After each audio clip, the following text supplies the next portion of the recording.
Asked me to come up today and talk a little bit about some of the stuff we've been doing with drones and share some of those experiences with you.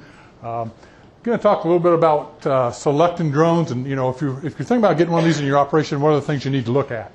Okay, can't talk about drones without talking about some of the regulations and what's going on there.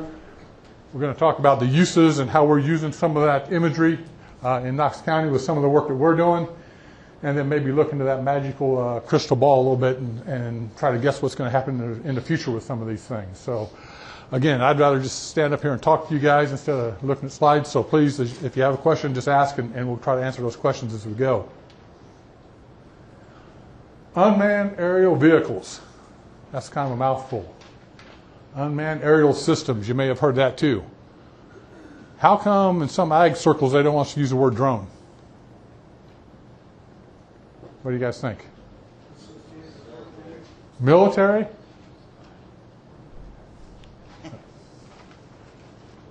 I'm going to push it right. Okay. So, military. You say the word drone, and this is immediately what some people think of, right? Who's got groundhogs at home? Okay? I'm telling you. I fight groundhogs. I think I've got a use for that guy. But, yeah. So, I use the word drone, but a lot of times you'll hear people talk about unmanned aerial vehicles, unmanned aerial systems. They kind of want to stay away from that, but a drone's a drone. As I go around to meetings and talk to different farmers and we talk about drones, one of the first questions I'm always asked is, hey, John, what kind of drone do I need? How am I going to get started with this? Okay, if they have some interest in it. Okay, now I've got about 7 or 8 questions that we're going to talk about to kind of help make that decision. Okay. And the first question I'm always going to ask is, what do you want to do with that drone? Okay, what's your plan? What do you want to do with it? Is it going to be a toy? They are kind of fun. Okay, or are you going to be out there? You're going to take imagery with it. You're going to do some sort of scouting with it. What's your plan? What do you want that drone to do for you? And that's really where we have to start here. Once you answer that first question, there's some more questions we got to think about. Then that kind of tie into that. Okay, what type of drone do you need? Do you need the airplane? Do you want the helicopter? Okay, and we'll talk in a little bit about the pros and the cons of that. But that's going to, what you want to do with that is going to depend maybe on what kind of drone that you purchase to begin with. What additional equipment do you need? Okay, do you need an iPad or some sort of tablet to work with your controller? Okay, what about the cameras? Are you going to take pictures? Are you going to do video? Are you going to do infrared? So what do you need from a camera standpoint?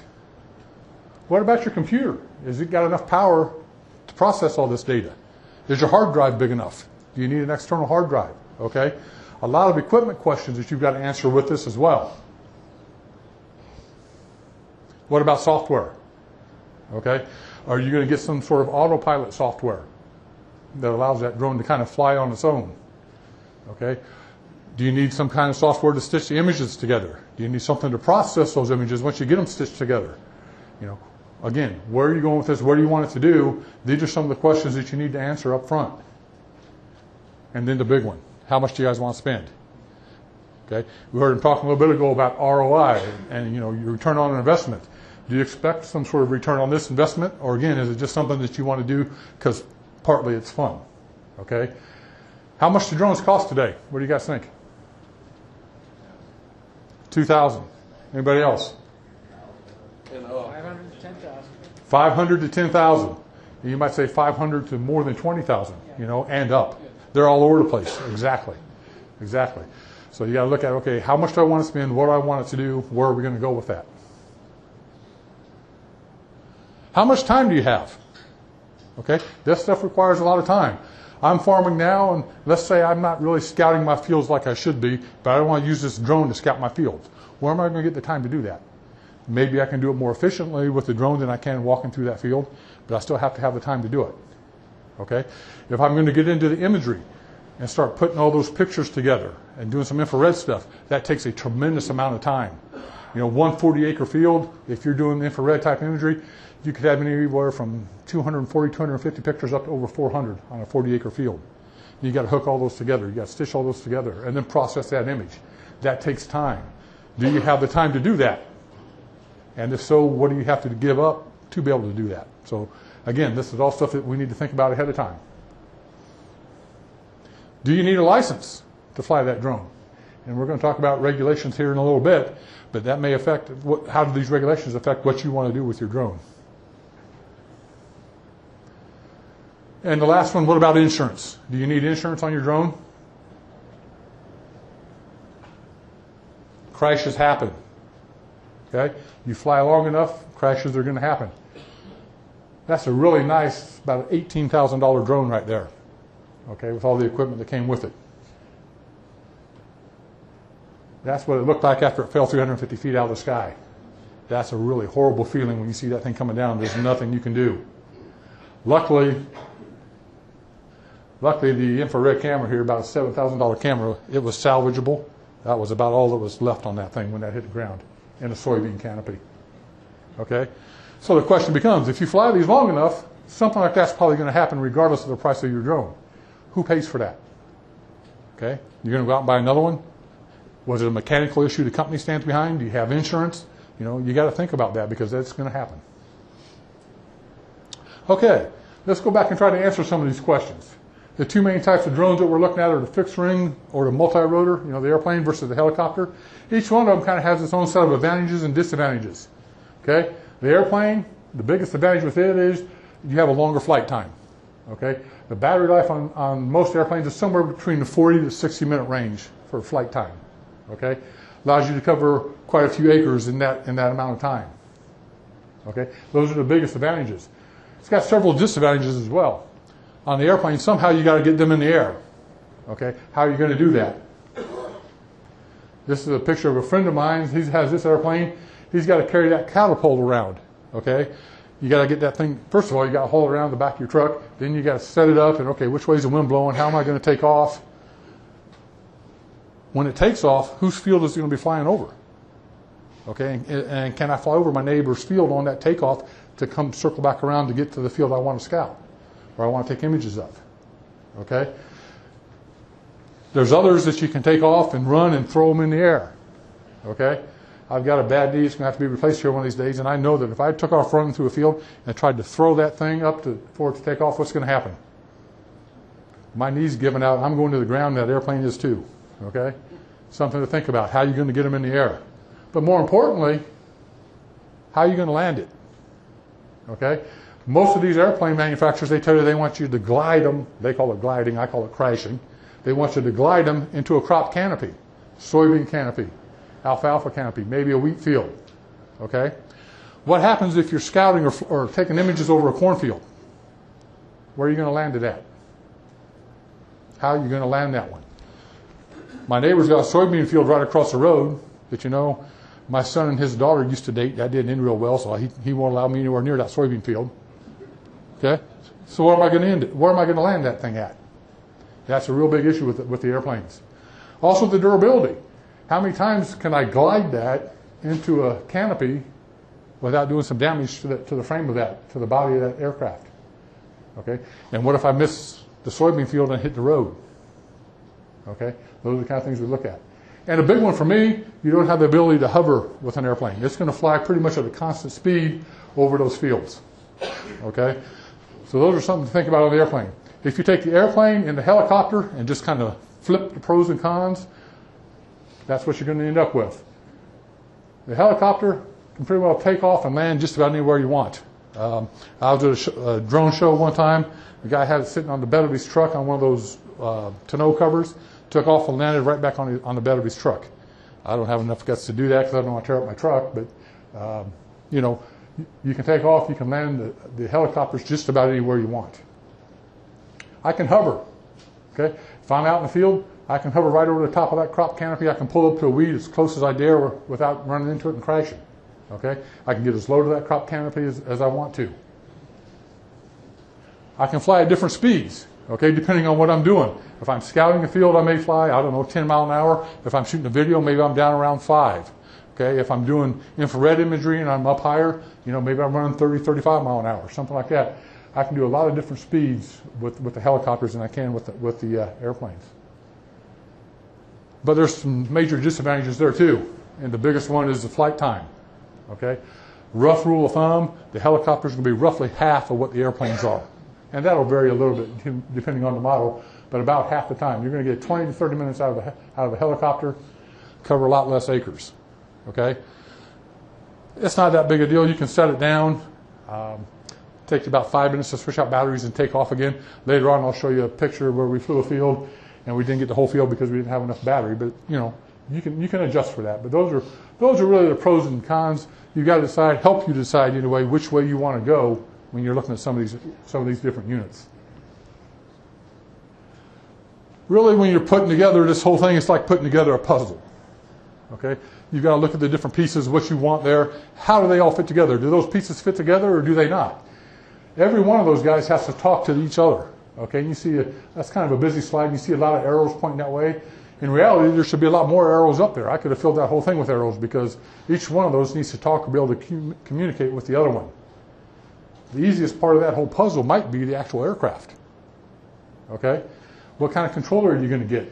Do you need the iPad or the tablet to go with it? Do you need the autopilot software? Yes, you do. We'll talk about that again in a minute, but that's the only way to fly. Okay? Cameras. What kind of cameras do you need? Do you want the infrared? Do you want just video? Do you want just single shots?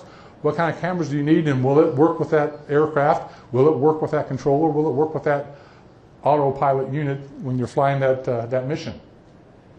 And then software. Will the software work with the camera? Will the software work with the autopilot to process those images and make that into one?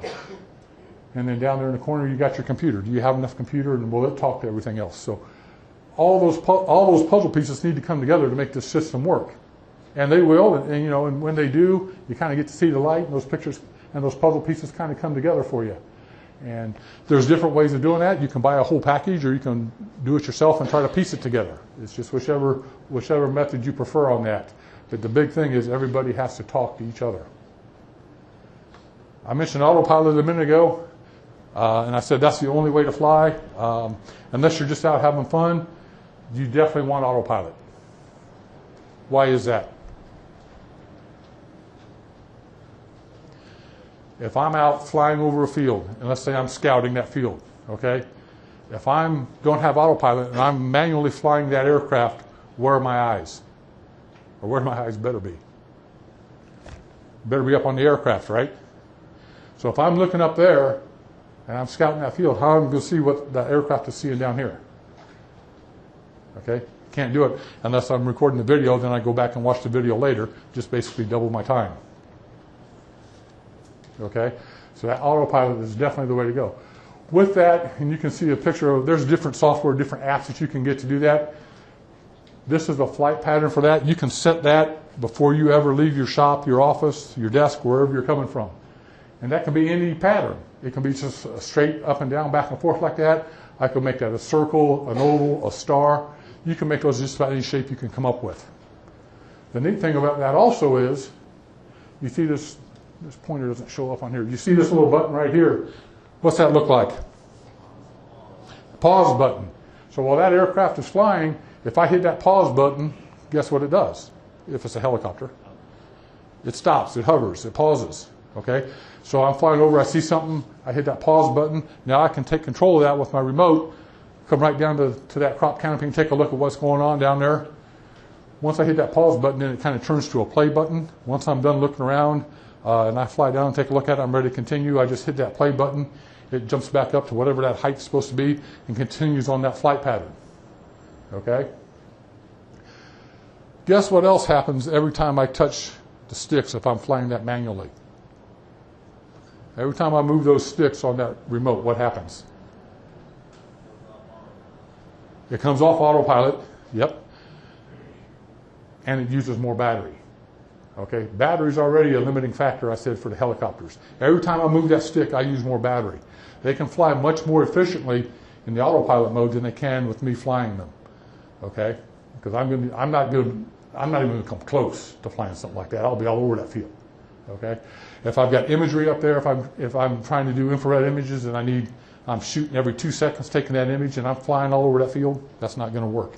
You need autopilot for that to be able to keep that consistent flight pattern. Any questions about any of those components so far?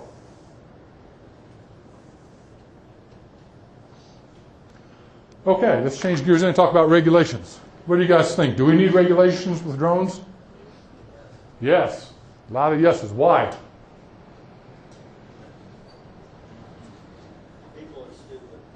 There's an idiot born every minute, isn't there? I love to say that. Thank you. We'll come back to that one, I guarantee it. Other stuff in the sky. Okay? Yeah. Why else? Any other ideas?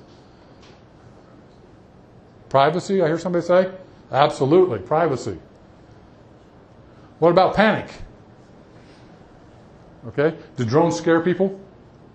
Maybe not as much today as they did a couple of years ago, but I can show you guys a picture here. Some of you guys from up Knox County will recognize this picture.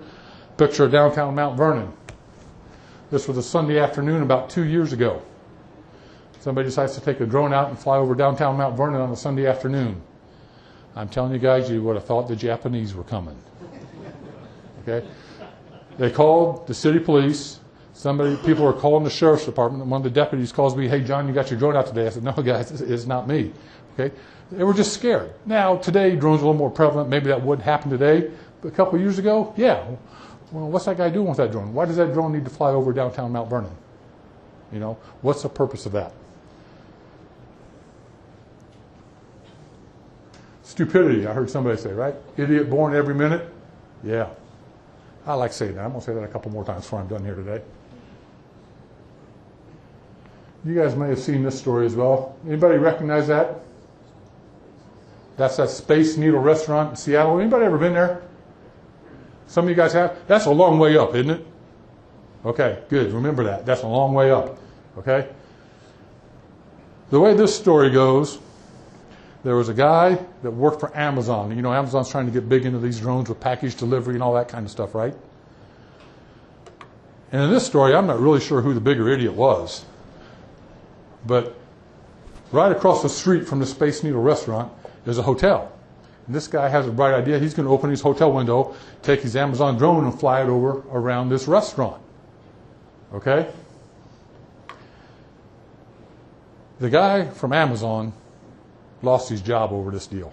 Probably had a pretty good paying job. You know, if he's in charge of drone work with Amazon, probably making $1 or $2. Okay? But the bigger idiot may have been the guy at the restaurant. Because he's reaching out that window trying to grab that drone. Okay? Now, what good could possibly come from that? Okay? First of all, he's going to be, if he does get near it, he's going to be lucky if he doesn't cut his hands up, right? Some of those rotors are titanium, and they're going, even if they're not, they're going pretty fast, they're going to cut you up. But so he reaches out there and grabs that drone and falls out the window. That drone going to hold him up? No. And you guys, you said it's a long way down, right? Yeah. Now, I'm not sure who the bigger idiot was in this one, but again, people have a drone, sometimes they do stupid things. People see drones, sometimes they do stupid things, okay? Yeah, we need some regulations. What about safety? Is that an issue? Fireworks display. You know, that's a pretty nice picture. I could probably do just as well from the ground with my cell phone, get a picture like that.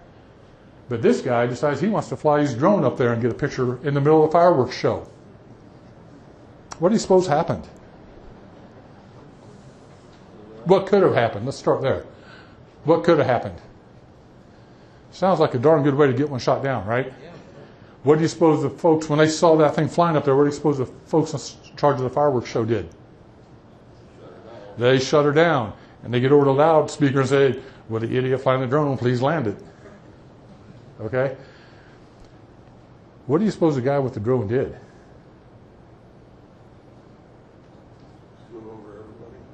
Well, he's still flying up there. He's afraid to land it because then the cops walking through the audience, guess what? When that thing comes down, they're going to catch him. What do you suppose he did? Let it crash? No, luckily he didn't do that. Because this drone, when it got to a certain level, it automatically comes down where it took off from. So this guy waits till it comes down. He tells his wife, "Go get the drone." He'll meet her in the car. True story. True story. So guess who the cops grabbed? Okay? They got them both because she didn't have the control of da-da-da-da. Okay? But now, If you're sitting there at that fireworks show, you got your young kids with you, and you're waiting, I don't know, 10, 15 minutes, whatever it was, for some idiot to land these drones so you can watch the rest of the show, how happy are you guys going to be? Not very happy, are we? No. No. Somebody mentioned privacy. Why is privacy an issue? The neighbor's got a hot wife. Because the neighbor's got a hot wife. You know, I could have paid you a lot of money to say that. My wife likes to lay outside in the summertime. My neighbor's got a drone, and he wants to fly over and take pictures of her. I can't believe you guys are really laughing at my wife. Wait till I get home tonight. No. Do I want other pictures? No. That's good. That's good. But privacy is an issue. One last story, and we'll keep going here. This story took place in Texas, not Ohio. Texas. Two neighbors. One guy's got a drone, and they're really good friends. They play jokes on each other all the time. Nothing wrong with that. But every time the one neighbor goes out and mows his yard, guess what the other guy does? Buzzes him with the drone. Just can't wait to make that happen. I think that's probably the highlight of the guy's week. Well, after a while, the guy started getting tired of it, and he got close to him, the way the story goes, a couple times. They got kind of close. So he nicely went over and said, okay, hey, you had your fun. Enough's enough, right? We can stop now. You suppose that happened? No. Next time the guy's out mowing, sure enough, here comes the drone. So the guy stops some more, goes in the house, and tells his wife to go out and finish mowing. True story. True story. What do you suppose he did? The part of the story I haven't told you yet, and you guys are right on this, this guy happened to be a world-class trap shooter. True story. True story. So the wife comes back out, takes off on the mower. Sure enough, here comes the drone. Okay? So he's standing out there, and he waits until the drone clears his wife. Probably a good move. Probably. Waits till the drone clears his wife, comes around the corner of the house with his over and under Browning. One shot, drops the drone. Neighbor comes running over, yelling and screaming, cussing at him, and just won't stop. I'm calling the cops. I'm suing you. You can't shoot my drone. Still cussing at him. The wife looks up at him and says, you realize he's just shot once so far, right? Yep. Went to court. Okay. The guy called the cops, pressed charges, went to court. This is in Texas. What do you guys suppose happened? What's that? The gun owner was right. The judge chewed the gun owner out a little bit for doing that. But then he looked at the guy with the drone and said, you were warned. You were on his property. He asked you nicely several times. He threw it out of court. Okay? Now, get the right take-home message here. Don't go home and say, hey, that guy from Knox County said go out and shoot down drones. No. In Ohio, that is a felony no matter where you're at. That's a felony. You cannot do that, even if it's over your property. Okay? Don't do that. Just wanted to share a story with you. From the FAA standpoint, what is illegal airspace? Do you guys know that? Where is if I walk outside, where's illegal airspace at around here? I was at a meeting once from guys from the FAA, and the way they defined the legal airspace in their eyes, at least this guy did at this meeting, from the top of my shoes up, no matter where I'm at. Okay? They think they control that airspace from the top of your shoes up. Okay? Something to think about. Regulations. Where are we right now? Okay? If you're going to use the drone commercially, okay, there are certain regulations you have to apply, and that also goes through for agriculture. And the way they went on to further define this for agriculture, as far as commercial use goes, if you go out and buy a drone and you deduct that on your taxes on your Schedule F, that now becomes commercial use. Okay? The one that's even more confusing, if I have a drone, and let's say I don't deduct it, but I've got a drone, and I go out and fly over my soybean field. I get some data from that flight to make a future decision. Maybe I say, hey, I got a little insect problem over here in the corner. I'm just going to spray that part of the field. Let the rest of it go. So I use the data from that flight to make a decision. Okay? The minute I sell the soybeans from that field, that becomes commercial use. Okay? Not until I sell them, but the minute I sell soybeans from that field, and I use that data to make a decision, that becomes commercial use. Okay? This website down here, we're not going to talk a lot about all the specifics of the regulations, but if you're interested, www.faa.gov, go to that website, and it's got all of the drone regulations on there. Probably more than you'll want to read, but that's a great place for them, and it's got everything on there. For those of us in ag, the Part 107 is what applies to most of us. If you're going to use that commercially, you have to take a test, and you have to pass that test. It's about $150 and somewhere around 50, 60 questions. I don't know. I'll tell you in a couple of weeks. I'm going to take that test here in about 3 weeks, so I'll have a better idea then. But you have to pass that test. The big thing there, you must yield right away to other aircraft. Kind of a no-brainer, right? What's the big issue there?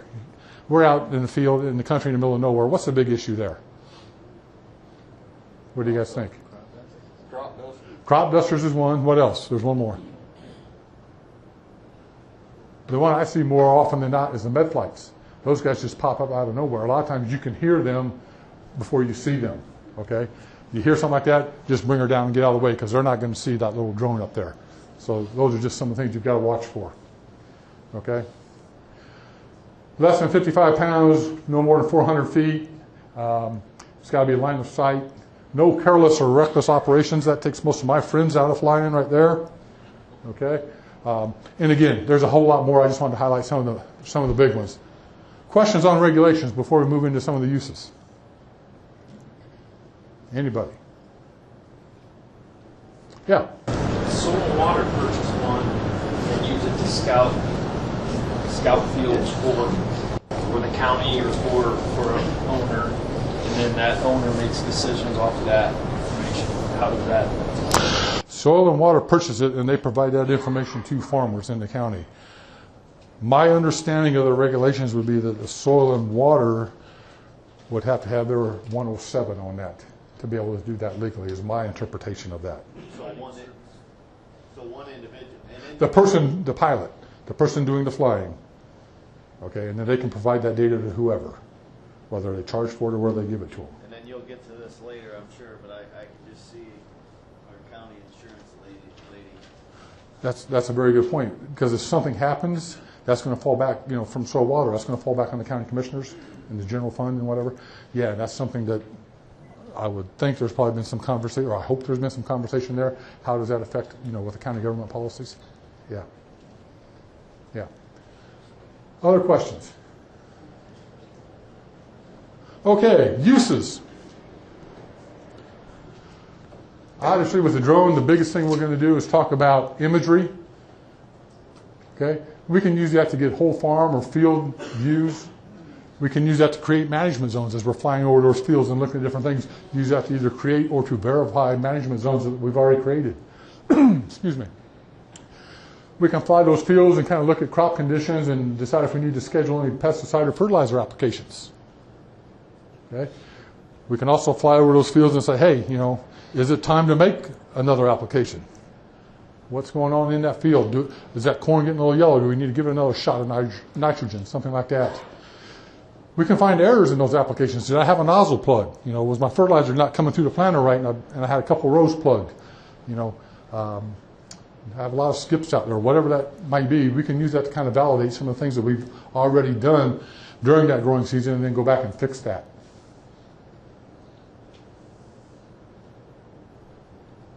How many of you guys have a yield monitor? Quite a few of you, right? Everybody's seen a yield map? That's a real ugly yield map because in my color scheme, red's not good. Okay? That's a real ugly yield map right there. This stuff has all been about big data, gathering data. It's all been about big data from day one. Okay? That's an image from a that we've been able to produce with a yield monitor. There's the same field, same year, with just an aerial view from a drone. You can see we've got some issues here, something good going on here. You can see those same lines in this field, okay? That matches up to that, a little bit different projection, but you can still see it. Something better going on back here, kind of matches up with this, okay? we can collect the same type of data, a different format, but we can collect the same type of data that we can't with a drone that we can with some of our other technology out there today. It gives us another way to manage some of these fields. We can use this to document drainage issues. Now, what do you guys think? Do we need a drone to tell us it may be a little bit wet to plant there today? Didn't really need that drone that day for that, but here's that same field about 4 weeks later, still having some water issues. Didn't have the infrared capabilities then, but if you had an infrared photo of that field, just think of some of the neat things and some of what you could have done with that. You know, we've got some really bad stuff here. You can see where there's an old tile line through here, another tile line running this ridge. It's not too bad up there on the knob. We can use some of that infrared image to work on getting a better drainage pattern for that field. Maybe we need to go in and split the middle of those tiles.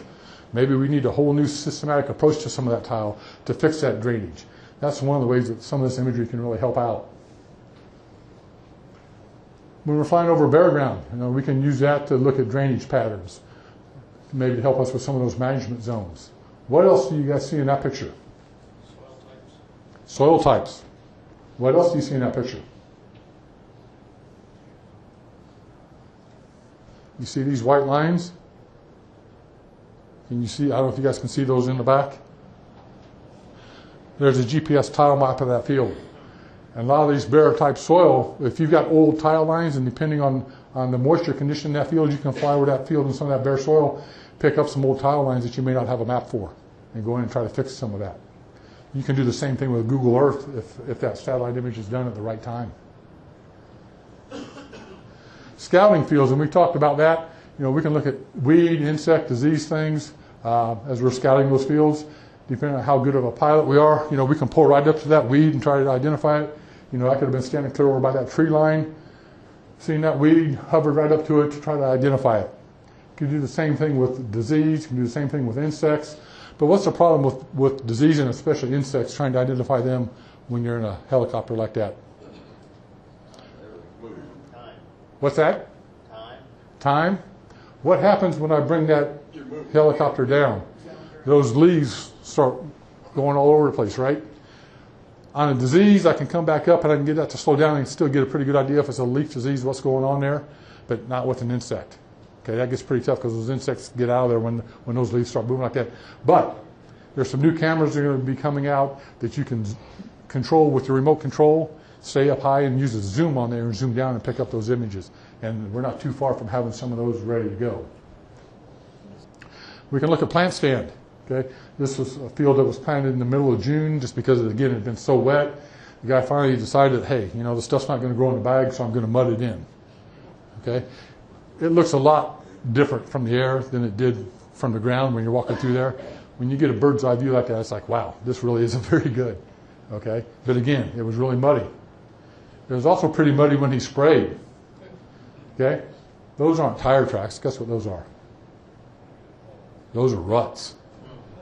Okay, and guess what? The next 2 years worth of yield maps and aerial images, you can still see those in that field. We're going to talk a little bit now about infrared and that kind of stuff, and we're not going to have a whole lesson on infrared. The main thing, green is good, red is bad, okay, when we're looking at some of these images, okay? Here's a wheat field. A lot of things showing up in this field. Let me blow this up for a minute. What all do you guys see in that?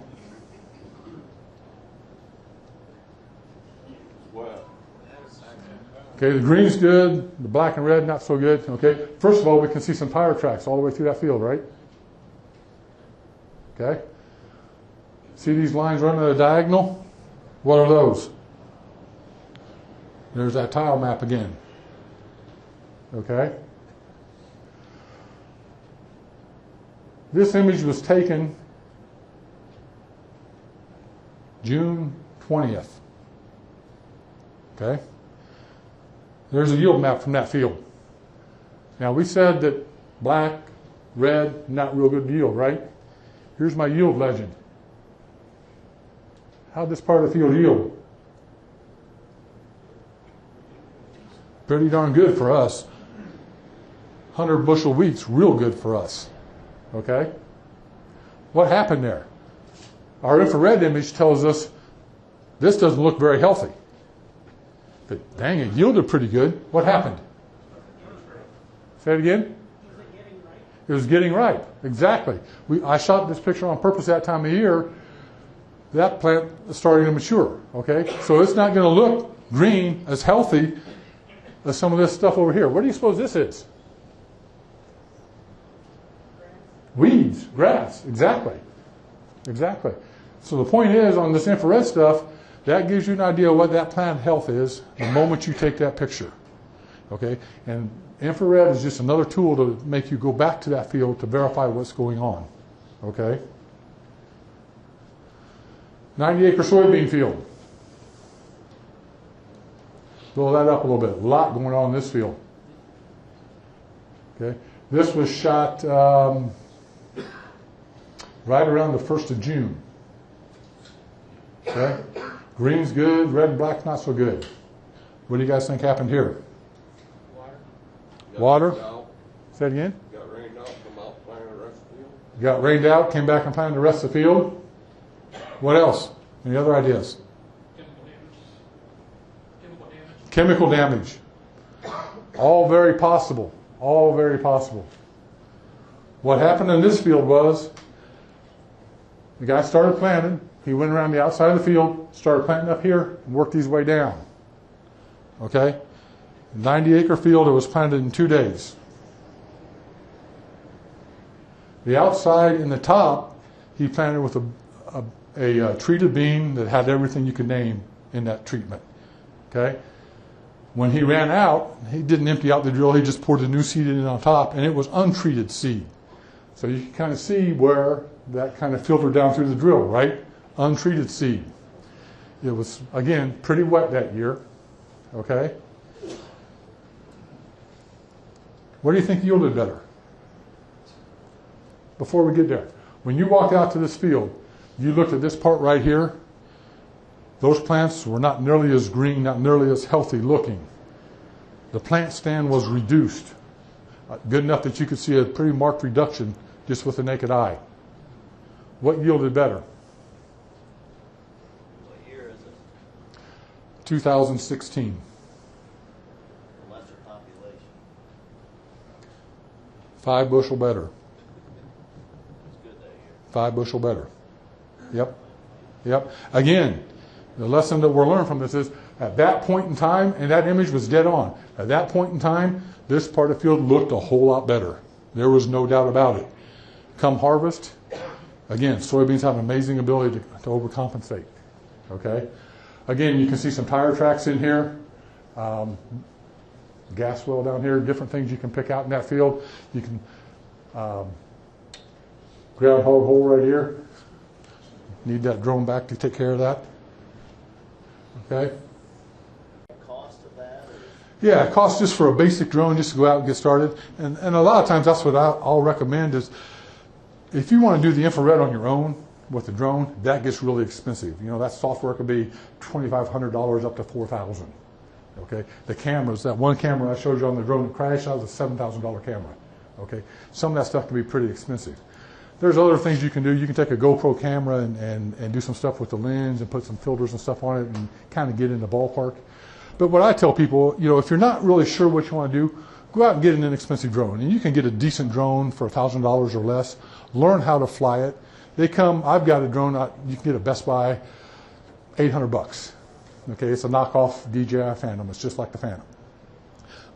It's got a very good digital camera on it. It takes outstanding pictures or video.